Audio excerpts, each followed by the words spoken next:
Welcome back, everyone, to another Eat Speak Live, the most delicious live stream in the Metroplex. I'm Bud Kennedy. And Steve Wilson.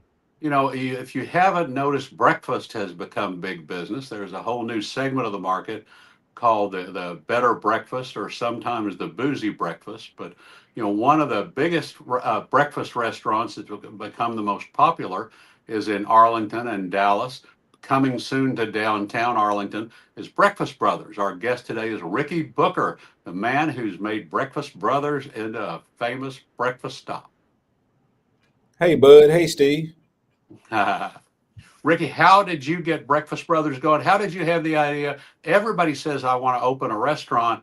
What were you doing that made you think, I want to have a breakfast place?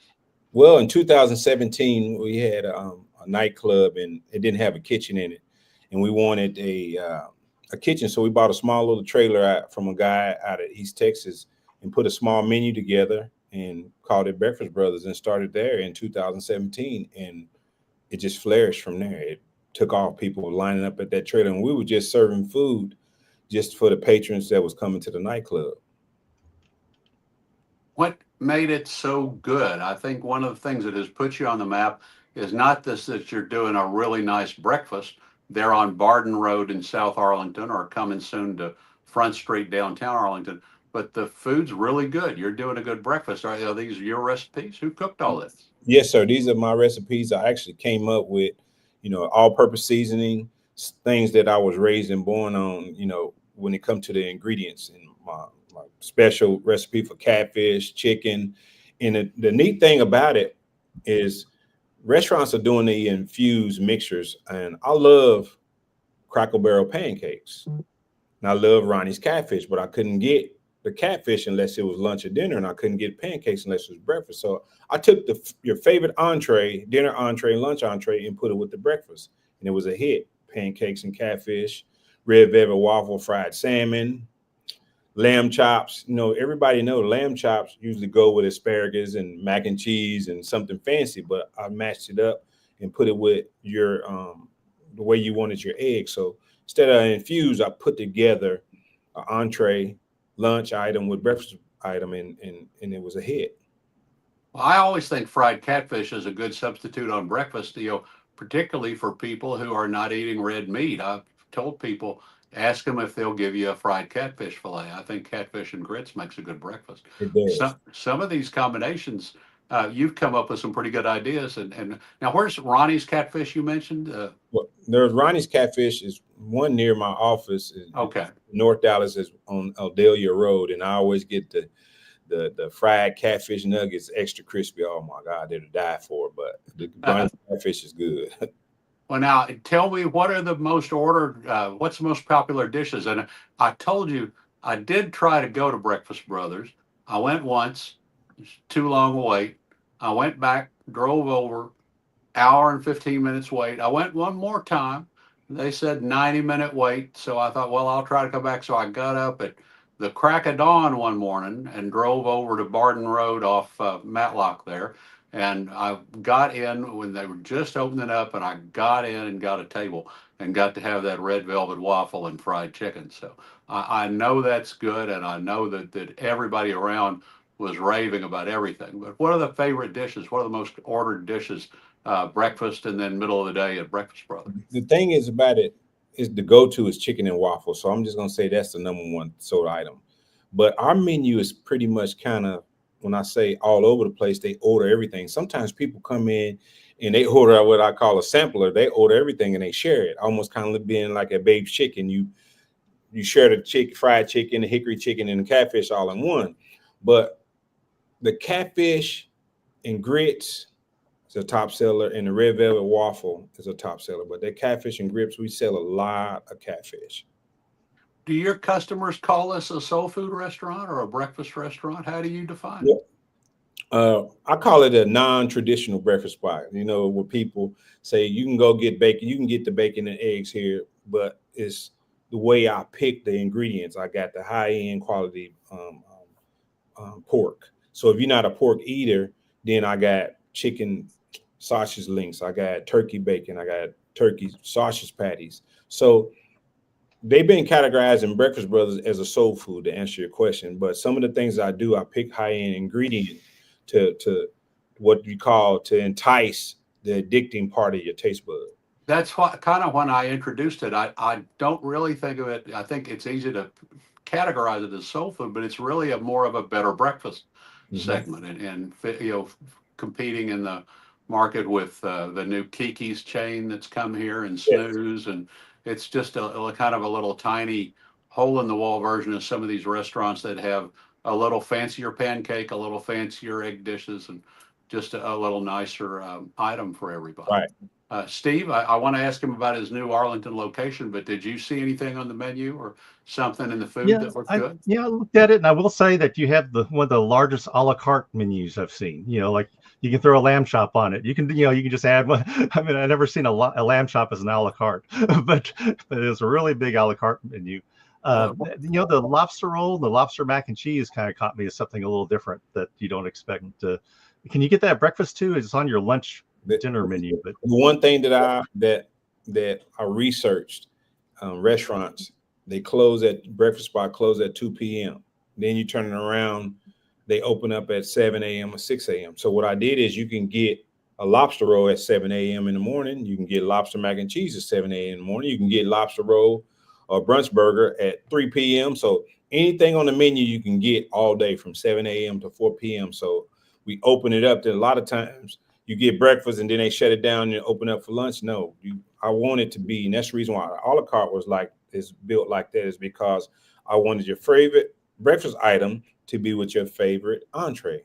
So that's where that creation came from. yeah, it's based around good breakfast, but it's things you can have all day long. What are the lunchy things that are the most popular?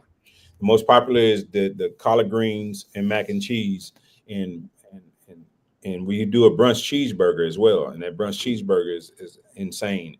And we don't do uh, a regular crinkle fries. We do wedges, and they're very high C. So everything with Breakfast Brothers, they say, "Do you have anything that's healthy?" Well, we don't. Everything is high end when it comes to ingredients and the recipes. But the number one thing for lunch, we do fried rice, Oh chicken yeah. fried rice, shrimp fried rice, lobster fried rice, the catfish fried rice. My assistant, she came up with that, and I added to the menu, and it's to die for. And we sell a lot of it during lunchtime.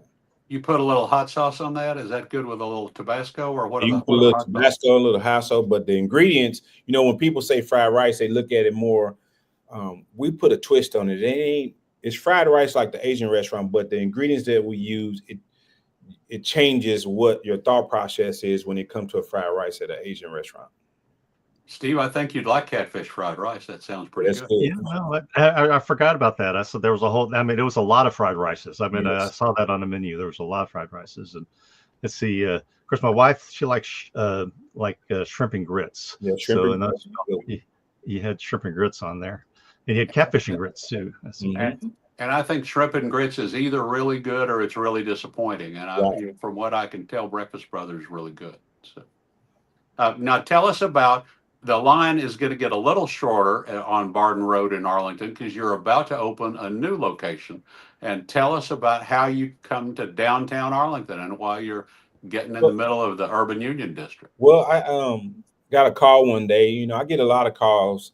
People wanting Breakfast Brothers in cities. Economic departments calls me. The mayors calls me from different cities, and nothing really kind of pans out a lot of times. So I get a call from street realtors. Ryan Dotson. He had his his broker called me, Cameron, and we talked a few days. And it's one of the things that I thought was really going to be something again, a cold call. But it ended up what I like with Breakfast Brothers when they become with a developer, somewhat like itself, Ryan is, they become my partner. They understand my vision. They believe in my vision. So I get a lot of calls that just want a Breakfast Brothers and don't know why. So Ryan Dotson put it together and understood what I was trying to do, and actually our terms worked for the both of us, and that's what made me come there. And then I researched what's getting ready to happen there. Phase two, what you got 1 mile from Breakfast Brothers front door, you got Choctaw Stadium, you got Globe Life, you got AT&T Stadium, and 1 mile. And once I went and researched the area, I seen people parking on Front Street and walk into the stadium so they don't have to pay. So that area with the new condos that Ryan has gotten built up there, the concept is really finna enhance that area. And Breakfast Brothers bring a lot of traffic. It's the biggest Breakfast Brothers yet. It's going to have a patio, 3,400 square feet, and we're excited. This is 400 East Front Street. You're in the district with Hurtado Barbecue and Conoroso and some of the good things. Now, what was it? 400 East Front. What is that a new build, or what was in that location? It actually was all the older buildings in Front Street is butted up against the railroad tracks. Right. So right now, the whole block, the urban district, they redesigned and redeveloped it. It's beautiful, and it's called a Rambler Inn, and it's got 29 condo suites above all the restaurants. Okay. And we're on the end cap of one of them, and you'll be able to rent those almost kind of like an Airbnb style, to where now you're able to have a spot near the stadiums, the entertainment. So if you really look at it, it's going to be phase 2 of entertainment district for downtown Arlington. I know when people used to giggle when you would say downtown Arlington, and now it's turned around so much. And tell people who don't know, you describe the new development a little bit. Tell people a little bit about the whole thing that's gone on in downtown Arlington, that it is now where you park and walk to the stadium, and that being there in between the university and the stadium has really become a great place to be. Yes, it's absolutely. When downtown Arlington first started, I used to go to Babe's Chicken there all the time. Mm-hmm. Now you got Hurtado's Barbecue, you have Cana Rosso's Pizza, you have Cartel Taco Bar, and you have one of the biggest arcades, which is called, I think it's Centercade or something like that. You got rock climbing there at the other end of the block. You have the City Hall on the next block. You have all these apartment living spaces that the college students live in. It's right in the middle in the mix. And this is probably a secret nobody don't know. So I'm telling you and Steve Bud something new. Right on the corner of Division and the street that runs down between Breakfast Brothers is going to be Twisted Roots. I mean, not Twisted Roots, Rodeo Go. Okay. Yeah, so that's new. So when you have these type of concepts, these niches, you got the Asian Mint coming, you have the Rocket, the younger lady that has a franchise. So these places is already is booming area in other areas, and it's going to be good. And it's walking distance. And at nighttime when you go there, what the urban district did during Christmas and holidays at nighttime is beautiful with the Christmas ambience and the lights and the atmosphere. It's almost like you just park, walk door to door and eat and have a great time. And not only that, be able to live in one of the condos and rent out for weekends, entertainment, football games, baseball games, even high school playoffs when they come to Choctaw Stadium, halfway from Midland or whatever. Now you got 29 condos you can rent out, and you don't have to worry about a hotel where and right outside your door, you got 6-7 restaurants, walking distance. Steve, what do you remember about breakfast in Arlington? I think we used to have to go to the Pit Grill there on Collins, across from the stadium, or Pancake House. Pancake House. Pancake House. Okay. Yeah, on Abrams. Pancake House on Abram. Okay, yeah.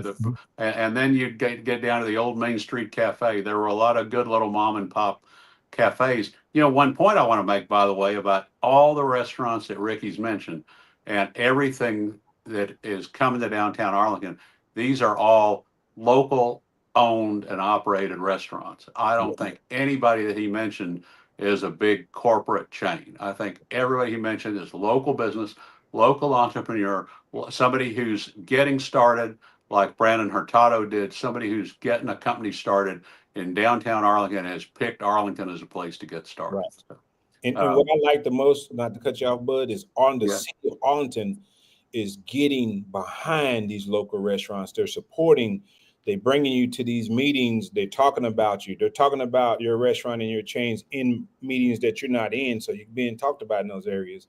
And it's a beautiful thing. As a restaurateur, it's so amazing to know that you have support from your chambers, from the cities, and the communities that you're in. And that's the reason why when it's time to do things like Christmas and homeless meetings and Thanksgiving meals, I give back. I do community things that way because people support you. They spend their money at your places. you should be able to give back at the time. And I'm just speaking for myself. We're not talking about anybody else, because some people don't get involved in that. I do. I was raised to give back, and I love holidays. And everybody know about Ricky. Thanksgiving, Christmas time, if you want to catch any type of sponsorship, then the time to catch me. You just wrapped up a toy drive. Tell us about that? Yes, this is the third annual. I did in Dallas area.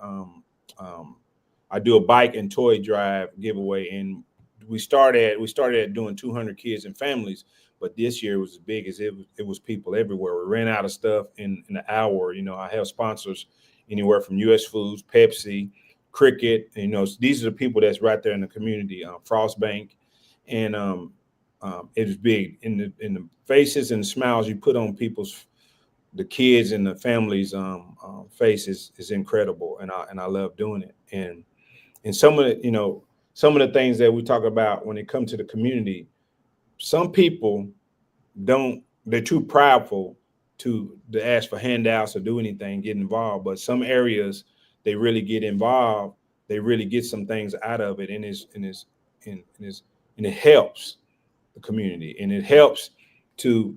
And people don't understand this, and they maybe do. Sometimes maybe the police officer in certain communities, when you do those things, you cut the crime rate in half, because they're looking forward to doing things. They know that these businesses is going to give away Christmas gifts. They don't have to go and break in and knock people's head over and rob people. So there's certain areas where the crime rate is low is because some of the businesses are getting involved with the community. And that's just my thought process. Well, what it means is there's somebody with a positive influence and somebody who's given somebody hope. And when you bring somebody hope, that's when you start uplifting a community and uplifting lives. So that's what it accomplishes. Steve, I want to ask him what's next and what's coming up and what other restaurants he wants to do. But do you have anything else on your mind for Ricky?